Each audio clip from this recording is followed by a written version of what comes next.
Hi guys, உங்களுக்கு தெரியுமா மவுத்தில் daily ஒரு 3 கிளாண்ட் 1.5 லிட்டர்ஸ் ஆஃப் சலைவாவை வந்து செக்ரேட் பண்ணுது.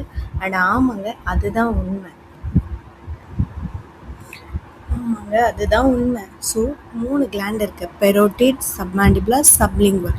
ஸோ இந்த 3 கிளாண்டும் சேர்ந்து தான் நம்மளுக்கு வந்து சலைவாவை செக்ரேட் பண்ணுது. இந்த கிளாண்ட் இல்லைன்னா நம்மளோட ஃபுட்டு வந்து சீவ் பண்ணுறதுக்கும் டைஜஸ்ட் பண்ணுறதுக்கும் ரொம்ப ரொம்ப வந்து டஃப்பான ஒரு ஜாபாக இருக்கும். ஓகேங்களா? அண்டு நம்மளோட டீத்தை வந்து ப்ரொடெக்ட் பண்ணும் ஃப்ரம் த பாக்டீரியா. எவ்வளோ சலைவா செக்ரேட் ஆகுதோ அவ்வளோ வந்து நம்மளோட பாடிக்கு வெரி வெரி குட்.